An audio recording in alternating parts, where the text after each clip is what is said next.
E muito boa noite a você que acompanha o Facebook da Bariri Rádio Clube, facebook.com/Bariri Rádio Clube. Também a você que nos ouve através dos 570 AM da Clube.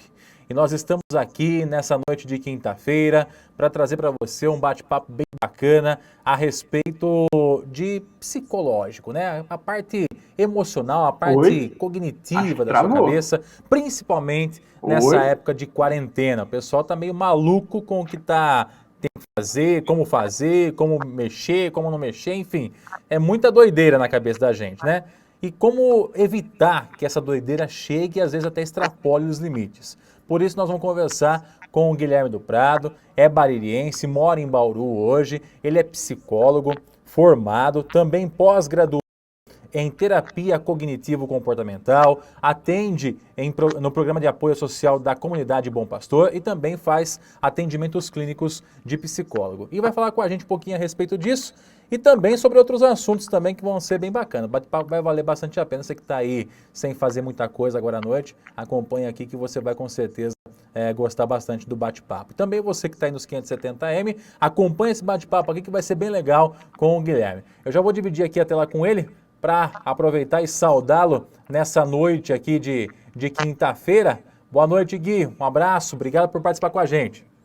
Boa noite, Diego. Um prazer estar participando com vocês, a Bariri Rádio Clube, que faz parte, né? Fez parte da minha infância. Até hoje em dia acompanho as reportagens. Também praticamente crescemos juntos, né, Diego? É E agora verdade. vivendo esse momento atípico, voltando a se falar, num momento diferente, não só meu, seu, de Bariri, aqui de Bauru, da humanidade em si, né? Então, algo diferente, vamos trocar uma ideia aí bacana e compartilhar um pouquinho das experiências. Ô Gui, antes da gente entrar na parte profissional aí, que você vai ajudar a gente com essas dicas de comportamento, de como driblar essa, às vezes até ansiedade que acaba chegando na vida das pessoas, eu queria saber aí de Bauru, como é que você está vendo, como é que o bauruense está enfrentando essa quarentena? Tá levando a sério ou tá todo mundo meio a Deus dará? Aqui em Bariri o negócio tá meio sorta a coisa, cara. Como é que tá em Bauru? Uhum. Bauru tá, se você sair para a rua agora, principalmente no centro da cidade, é aquele clima de Copa do Mundo, final de Copa do Mundo. Não tem ninguém na rua. Claro, existem algumas pessoas. No ponto de ônibus, existem as pessoas no ponto de ônibus, mas não é aquela aglomeração que você vê num dia comum. Até estranhei outro dia, descendo, né, para ir para o trabalho, todos os carros nas vagas do condomínio. Eu olhei e falei, será que é domingo hoje? Será que eu estou perdido no tempo? Claro, a quarentena deixa a gente até um pouquinho perdido no tempo. A gente não sabe se é sexta-feira, quinta-feira, mas o pessoal anda levando bem a sério mesmo. Um tanto quanto preocupado, né? Aqui em Bauru já foram confirmados 3 casos. Ontem foi confirmado, né, o último caso, aí, o terceiro caso. E o bacana é que a Prefeitura de Bauru coloca no próprio site do município placar, quantidade de pessoas contaminadas até o momento, quantidade de casos suspeitos ainda em averiguação. O pessoal aqui em Bauru está bem assim comprometido. Claro, existem as suas exceções, mas é um verdadeiro clima de feriado na cidade, Diego. Aqui em Bariri o pessoal tá muito na rua. Não sei se você chegou a visitar aqui os seus pais ultimamente, mas a coisa o pessoal tá meio, não tá muito levando a sério. Não sei se o pessoal não sentiu ainda que os riscos do vírus, ou de repente, por não ter tantos casos confirmados aqui na região, o pessoal tá achando que não vai chegar. Você chegou a visitar os seus pais aqui? É mais ou menos como tá Bauru ou tá diferente, ô Guilherme? Os meus pais eu não tenho visitado com frequência, até mesmo porque meu pai já entra na faixa, né, mais de 60 anos, a minha mãe no grupo de risco por comorbidades, né, a pressão arterial. Então, de fato, final de semana eu estou em casa sozinho aqui, quase roendo, né, o pé do sofá procurando mil atividades para fazer. As pessoas perguntam: o que eu tenho que fazer para superar a quarentena, esse período difícil? Mas, assim, é um problema não só de um aspecto clínico, né, referente à psicologia, mas também afeta. Então, ainda sobre a pergunta, precisei ir até a casa deles no último sábado, não entrei, a gente ficou assim numa distância, eles lá dentro e eu de fora, parecia meio que a gente tava quase gritando um pro outro, né? Mandando Ó, carta. e aí, como que tá? Falando de WhatsApp, né, da calçada para dentro. Mas eu estranhei bastante, porque parecia que eu tava num outro mundo. As pessoas na rua, a vida normal, falei, ué, acho que aqui o coronavírus tá meio que isolado a coisa, viu? Acho que não vai chegar, não. Acho que vou ficar por aqui. Mas eu levei um certo susto, sim. O Guilherme também ele tem uma particularidade que ele passou, né, um tempo atrás aí, pela aquela questão da gripe suína, o H1N1, que foi uma outra pandemia que nós tivemos. O pessoal às vezes compara o H1N1 com o coronavírus pela forma como se propagou, pela forma como chegou. E o Guilherme sentiu na pele como foi ser uma pessoa contaminada pelo H1N1, né? Estar aí correndo o risco, inclusive, eu me lembro que o Guilherme ficou mal mesmo, ficou bem aí debilitado de saúde. Queria que você relatasse um pouquinho, Guilherme, como é que foi para você aquele momento que você descobriu que estava com H1N1, se você acreditou naquela situação, porque é bem semelhante, mas é muito diferente ao mesmo tempo, né? Porque hoje nós temos o mundo parado, no H1N1 não foi dessa forma. Então eu queria saber de você como é que foi que você recebeu a informação, se você tinha uma crença com relação à realidade da H1N1 e o que você sentiu quando passou por isso. Quando começou a surgir os primeiros relatos, né, que lá no México, nos Estados Unidos, estava surgindo um novo tipo de gripe relacionado ali à linhagem suína, a gente nunca acha que vai bater a nossa porta, né? Ah, imagina, tá longe. Ou eu aqui em Bariri, imagina. Um pouco o que o pessoal ainda pensa hoje. Acha, imagina, coronavírus, onde que já se viu que eu vou ter? Não, isso aí pode acontecer lá em São Paulo, no Rio de Janeiro, nos Estados Unidos, na Europa. Isso nunca vai acontecer. E eu tinha isso, a pandemia do H1N1, da gripe suína, aconteceu em 2009. Sim. E estava no último ano da minha primeira faculdade e era jovem. Tinha 20 para 21 anos e era aquela fase de baladinha, vamos sair, vamos curtir, vamos aproveitar. Meus pais sempre foram muito precavidos com relação a isso. Guilherme, pelo amor de Deus, olha o que está acontecendo, não sai, pode acontecer você pegar. Mancha, imagina, pai, isso aí não está longe.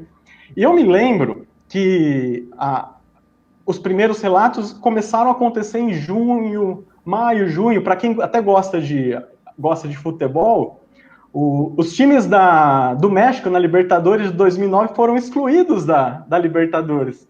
É verdade. Então a gente começou a ver assim algo acontecendo, mas estava distante.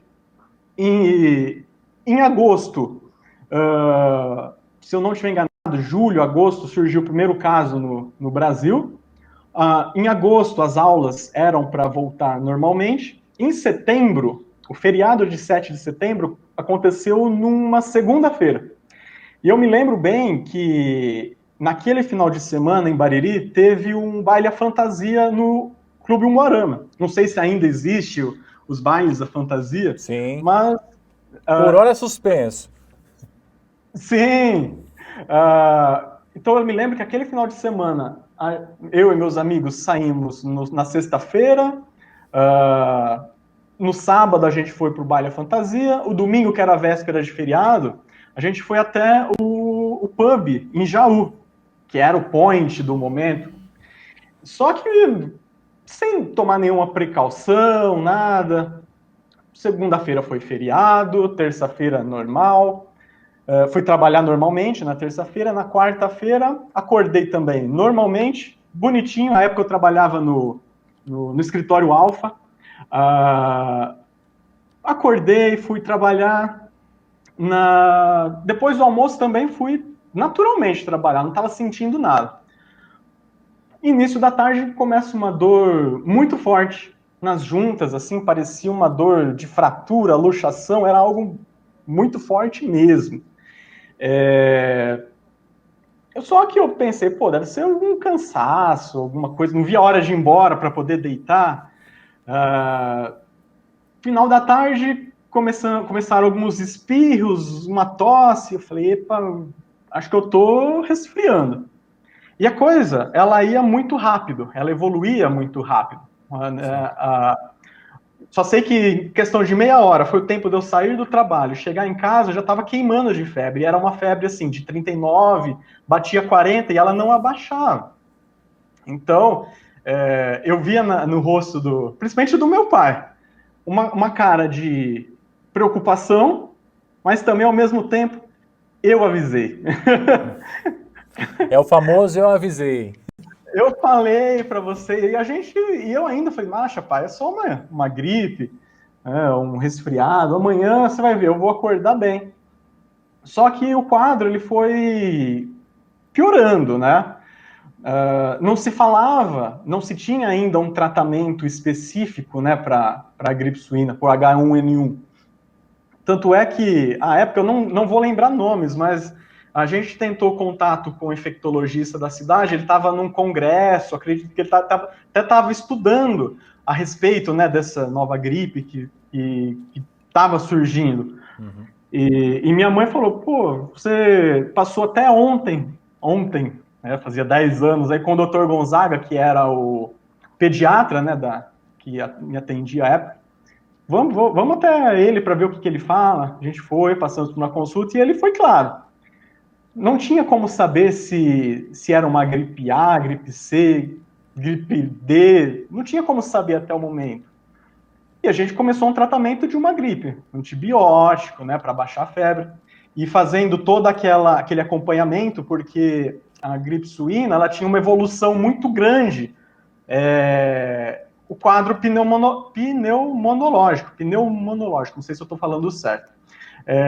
A evolução da pneumonia ela era muito rápida. Então, sempre fazendo radiografia, até que controlado, só que o meu quadro ia piorando. Chegou um determinado momento que eu já não conseguia comer. O que eu comia, eu vomitava e queimando de febre. Eu me lembro que Ana Maria Braga e Luciano Huck eram meus amigos, assim, muito próximos, porque era a única coisa que eu conseguia ver. Não conseguia levantar, porque era algo debilitava demais. Passado aí uma semana não houve melhor e eu cada vez mais debilitado, aí a gente começa a apelar, né, para as nossas crenças. Pelo amor de Deus, me ajuda, a coisa tá pegando. Voltamos, né, no Dr. Gonzaga, ele fez uma ligação, acredito que por um infectologista, que eu não me lembro o nome, e eu fui internado às pressas, na Santa Casa de Bariri. A época, a Santa Casa de Bariri, ela era, não sei como que é hoje, mas ela era muito competente, fui muito bem tratado, né, fui direto para o isolamento, tinha um setor de isolamento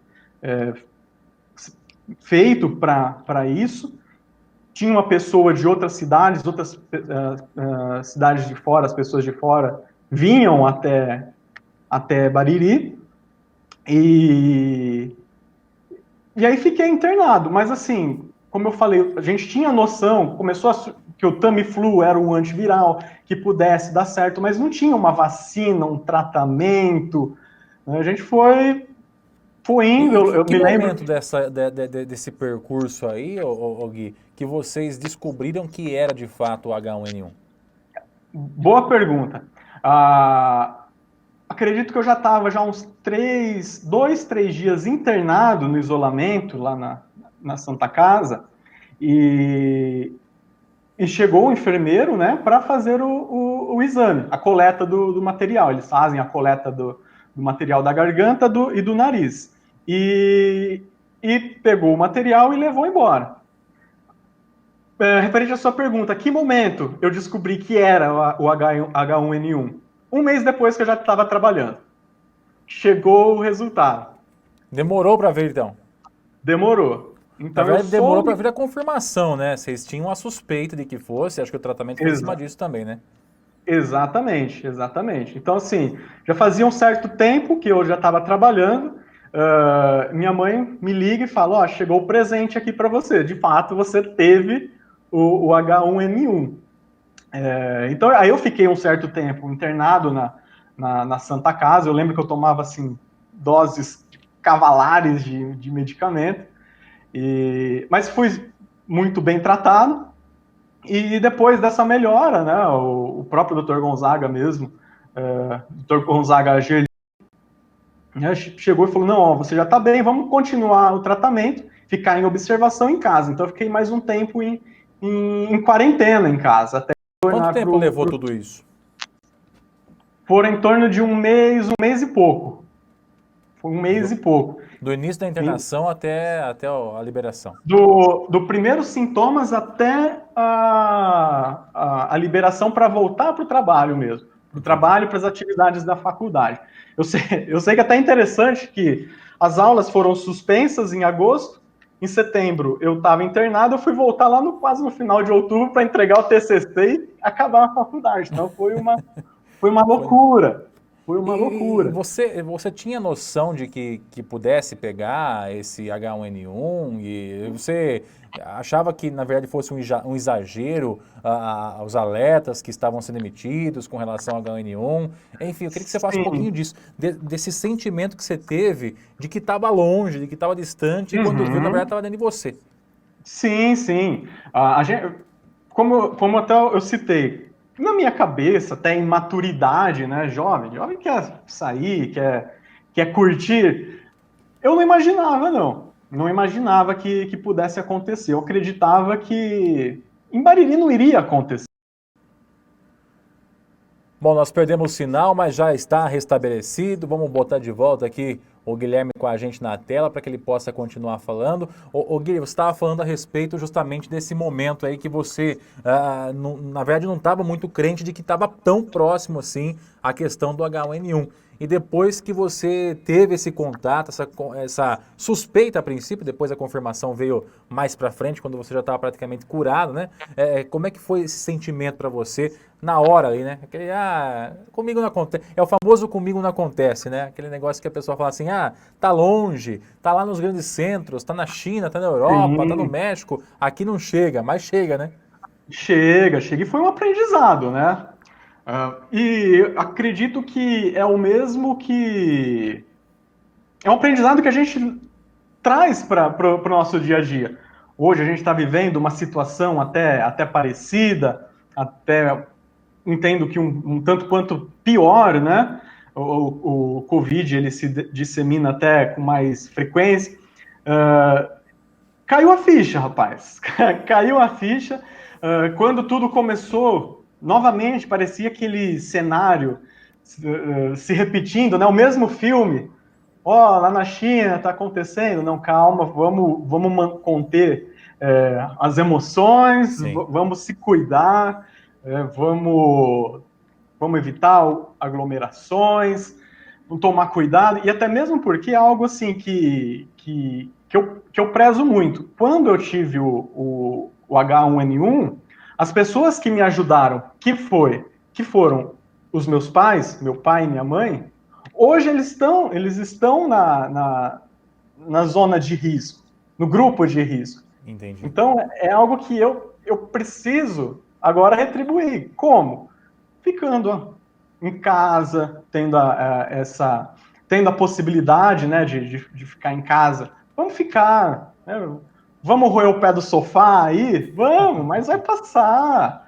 Ah, E então espero que passe. passa, não passa.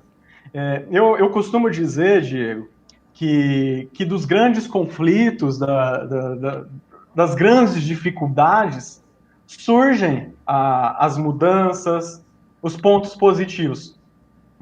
Todo mundo preocupado, como que vai ser daqui um dia, daqui um mês? Eu acho que agora o momento é da gente ter uma ciência, pensar na saúde coletiva. Porque Sim. eu posso pegar, eu não estou no grupo de risco, mas eu sei que meus pais podem ter problema.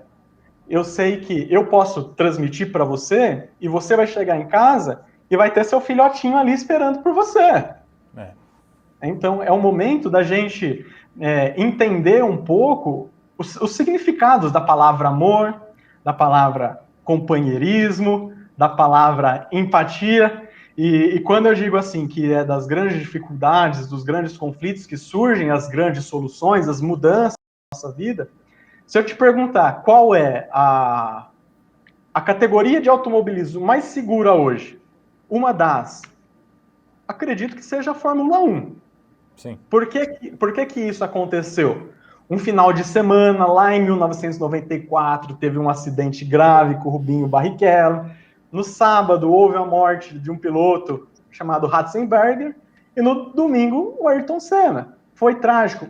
Puxa vida, perdemos pessoas que a gente via na televisão, que a gente amava muito, que a gente acompanhava. Mas, o que de positivo a gente pode tirar? Essa mudança. Vamos deixar os carros mais seguros, vamos se preocupar mais com a segurança das pistas. Então, a gente pode tirar coisas positivas dessa quarentena, desse confinamento. Acho que me alonguei demais, né? Não, mas você acha que acho interessante essa sua fala, ô Guilherme, porque muitas das vezes a gente só descobre que tem uma pedra ali na frente depois que a gente tropeça nela, né? E aí na próxima vez a gente não tropeça mais. É igual passar em buraco na rua. É uma vez só. Na segunda vez eu sei que tem um buraco por ali. Exatamente. Eu costumo dizer para os meus pacientes em clínica, Diego, que existe uma frase muito clichê: a vida é uma escola. Todo mundo fala isso. Sim. Meu pai, minha mãe sempre falavam, a vida é uma escola. E é verdade. Na escola a gente tem aquelas matérias, aquelas disciplinas que são mais legais, que a gente gosta. Tem umas que a gente não gosta tanto. Tem umas que a gente odeia, mas a gente precisa passar por elas para pegar o certificado no final do curso. A gente precisa passar por tudo para a gente se tornar algo melhor. Quando acontece frustrações, conflitos, dificuldades na nossa vida, a gente tem que olhar positivamente para isso. Sim. Somos frutos de uma natureza. Na natureza, se você tiver uma mata, você cortar aquelas árvores, provavelmente dentro de 5, 6 anos ela vai se regenerar. Então, é algo natural. A gente tem que ter essa visão de que a gente pode crescer mesmo com essas dificuldades. Então, além essas dificuldades, é um dos pontos que a gente pode trabalhar para superar mesmo a quarentena, esse momento difícil, de isolamento, né, de quando a gente quer roer o pé do sofá, quando a gente quer surtar. A gente pode tirar proveito de tudo isso. Ô Gui, falando em quarentena, você como psicólogo queria aproveitar para explorar um pouquinho a sua profissão. Muito normal pessoas surtarem nesse momento de Sim. afastamento social, né? E até acho que hoje, numa situação mais potencializada, é a questão de excesso de informação. As pessoas elas ficam afastadas socialmente, mas ao mesmo tempo elas têm o celular na mão, elas têm uma televisão e a cada clique, a cada deslizada é uma informação nova, é uma notícia nova, é uma fake news que está aí para ajudar a atrapalhar também, vamos dizer assim, né? Enfim, são tantas coisas que a pessoa se informa, um avalanche de informações, né? E somados a essa questão do isolamento social, principalmente para pessoas que não têm essa condição, esse preparo para estar afastado, eu queria saber de você como é que a pessoa faz para chegar no momento e falar assim, para, o que está acontecendo? Vamos sentar, vamos pensar. Eu sou uma pessoa, o que tem que ser feito? Desliga o celular, joga na privada, como é que faz? E o interessante é o seguinte, a gente vive numa sociedade hoje que a gente é bombardeado de informações a qualquer momento. Se você pegar a Copa do Mundo de 1958, você sabia que o Brasil tinha sido campeão ali, a gente acompanhava no rádio, mas as imagens mesmo, as informações brutas, vinham naqueles rolos de cinema via navios e chegavam aqui 6 meses depois. Então, a sociedade, o nosso mundo, àquela época, até então, a gente tinha esse domínio do poder esperar. O grande problema que afeta principalmente os jovens, tá? É esse bombardeio de informações. Sim. Se você considerar que em 2011 houve um tsunami no Japão e a CNN já estava com um helicóptero no meio do mar, transmitindo a chegada das ondas em Fukushima, na orla ali do mar do Japão, transmitindo ao vivo. Então as informações chegam muito, muito, muito. E a dificuldade as pessoas hoje em dia estão tendo essa dificuldade de processar essas informações e até de esperar, e gera uma ansiedade. Sim. Tá acontecendo tal coisa lá, quantos casos já tem, meu Deus do céu. Não, calma, a gente pode esperar, gerar ansiedade, e a ansiedade, ela é algo bom para o ser humano. Ela vem desde lá dos primórdios, nossos amiguinhos das cavernas, que era um mecanismo de defesa. Quando vinha uma tribo inimiga, um animal selvagem, ou eles tinham que ficar nesse estado para lutar ou fugir da ameaça. Sim. Porque nós, como seres humanos, nós temos o dom de pegar o que é bom e acabar complicando. E a hora que vem essa enxurrada de informações, e liga na Globo, na Record, e fala isso, a Record disse isso, o SBT disse aquilo, a gente meio que surta mesmo. E aí, para que lado que eu vou? Vou para a direita, vou para a esquerda, eu paro, será que eu tenho que sair de casa, será que eu não tenho, será que se eu tiver mal eu vou no médico, eu não vou? Então a gente fica meio que, para onde? O que fazer? E aí desenvolve natural essa ansiedade. Essa situação, né, de isolamento é até natural a gente se sentir estranha. Um peixe fora d'água, porque a gente não estava vivenciando. Todo mundo. Qual que era a rotina? Acordar, vamos levantar, tomar um café da manhã, vamos trabalhar. E agora em casa que eu tenho que levantar e não tenho o que fazer? E a pessoa meio que se culpa. Caramba, eu tô meio deprê aqui. Isso é culpa minha, eu não tô sendo produtivo. Meu Deus do céu, o que que eu faço? Não, calma, a culpa não é sua, né? É um fato que foge do controle nosso. Sim. Então, tudo que é novo gera essa incerteza, essa ansiedade. A ansiedade gera, consequentemente, um sentimento, um pensamento de catastrofização, de que quando voltar ao normal tudo vai dar errado, tudo vai ser pior. Não, vamos pensar positivo, como eu citei anteriormente, né? Sim. Existe essa possibilidade. Enxergar o copo meio cheio ou meio vazio? Vamos enxergar meio cheio. E me diz uma coisa, Guilherme, como é que a pessoa, quando está surtando ali em casa, eu quero sair, eu preciso fazer alguma coisa, não tenho mais o que fazer, não sei mais o que fazer. Qual que é o segredo para a pessoa, de repente, conseguir centrar e não surtar? Em vez de se recorrer do celular, se recorrer a algum outro mecanismo, a uma outra atividade, como que ela faz isso? Primeiro, a gente tem que criar uma rotina. Eu vou ficar o dia todo em casa. Vou fazer home office, ou então minha empresa me liberou do trabalho. Eu vou pegar um papel, né, e vou ali colocar o que eu tenho que fazer naquele dia. E detalhe, principalmente aquelas atividades que a gente sempre disse, né? Putz, eu queria fazer tal coisa, mas eu nunca tenho tempo. E o que é mais engraçado é que as pessoas diziam que não tinha tempo, e agora tem tempo, a gente não sabe o que fazer. É como...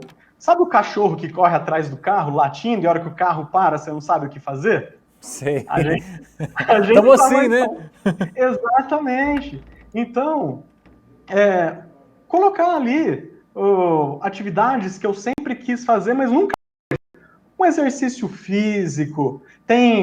Se você jogar no Google, tem aulas, tem aulas gratuitas sendo disponibilizadas, cursos, né?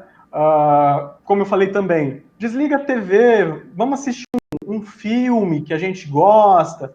Guilherme, eu já assisti todos os filmes da Netflix. Já zerei a Netflix. Já zerei. É um momento, inclusive, da gente usar a criatividade mesmo. Vamos ler um livro? Olha só, me peguei domingo assistindo os Jogos do Corinthians de 1995. Vê se... Isso que é perda de tempo, né? Vamos ser sinceros. Eu já tô com saudade já de sofrer, rapaz, com o Corinthians, viu? Para Falei esse ano ontem, é o que tem, viu? falei ontem pro meu pai, olha, o Corinthians já não perde há um bom tempo, isso é uma grande vantagem. Né? Vamos manter o coronavírus, então. Não, vamos torcer que o Corinthians perca, mas... Ou melhor, vamos torcer que o Corinthians ganhe e que o Isso. coronavírus se vá. Usar a imaginação, né? Já pulou corda com o seu filho, pulou amarelinha, já ligou para o seu pai, pai, conta aquelas histórias que você contava da sua época, com o seu marido, sabe, fugir da caixinha, sair de dentro daquela caixinha e explorar as diversas possibilidades que tem dentro da sua casa. Né? A gente é capaz. Eu digo que dos pontos fortes do ser humano é as suas relações interpessoais. Seja... Nós tivemos mais uma vez um problema na conexão, já estamos de volta aí.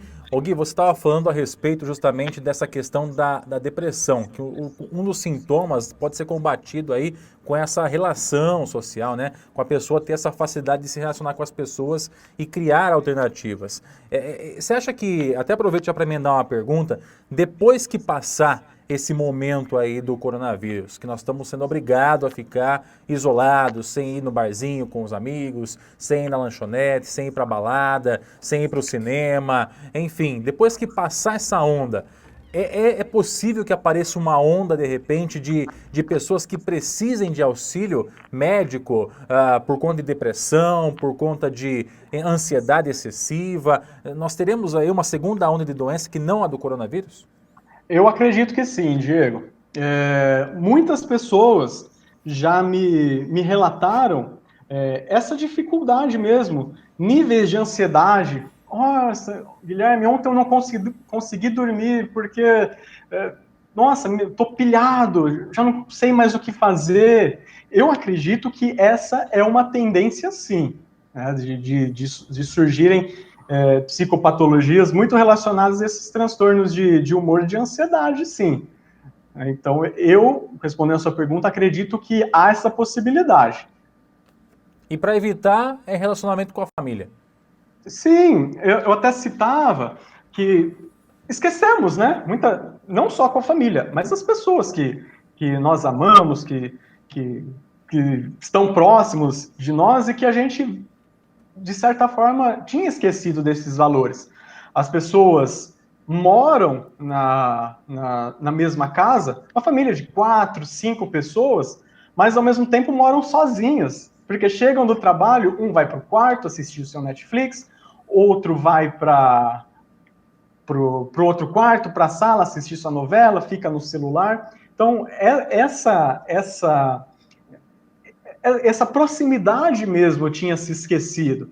Então, voltando ao pensar positivo, vamos torcer que isso seja um novo movimento, né? Vamos pensar positivo que daqui para frente não vamos pensar que vá surgir uma onda de doenças psicossomáticas, mas sim vamos acreditar que possa ter um novo movimento, mudança de comportamento, que as pessoas possam, né, acima de tudo, como eu disse lá no começo da entrevista, ressignificar a palavra amor, companheirismo, empatia.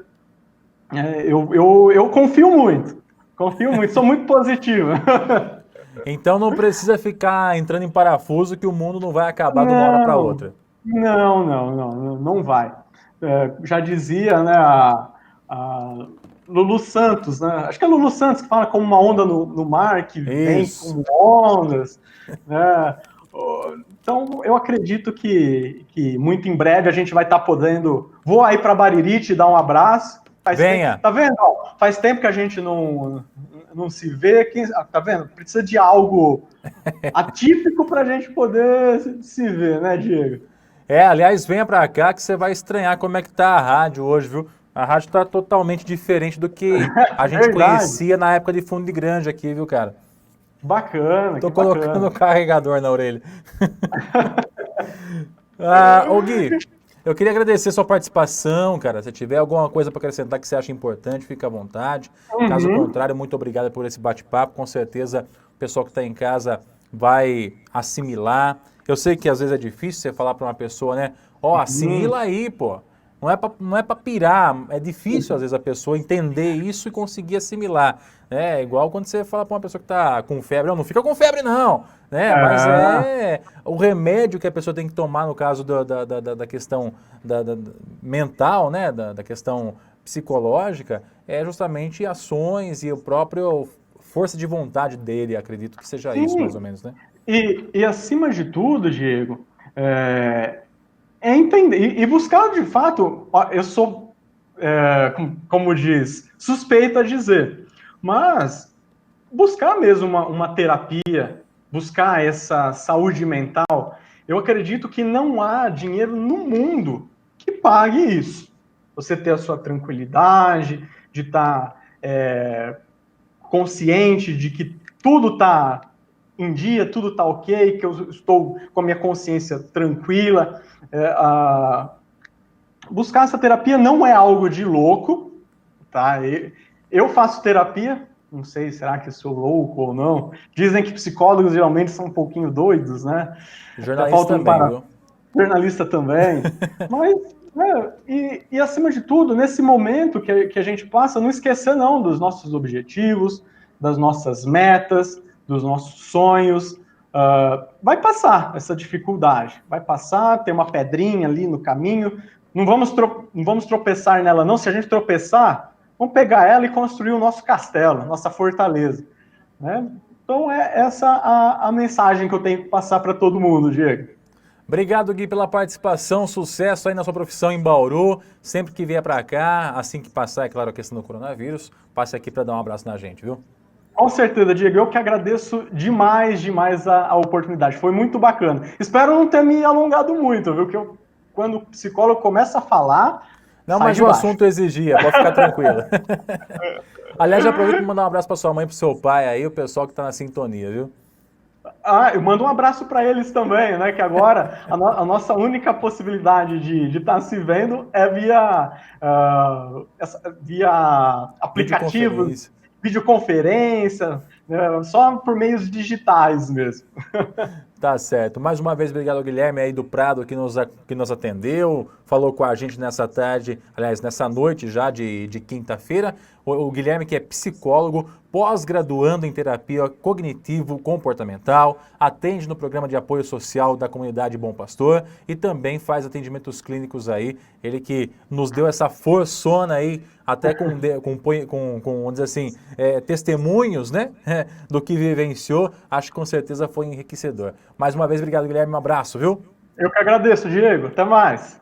Até. E a você que acompanhou pelo Facebook ou pelos 570M, o nosso muito obrigado. Dentro de instantes, essa transmissão vai estar disponível na íntegra, na linha do tempo. Lembrando que a gente fez por videoconferência, devido à questão do coronavírus, é claro, atendendo aí uma determinação da emissora e também orientação de órgãos de saúde nacionais e internacionais. Obrigado, pessoal que acompanhou e até a próxima.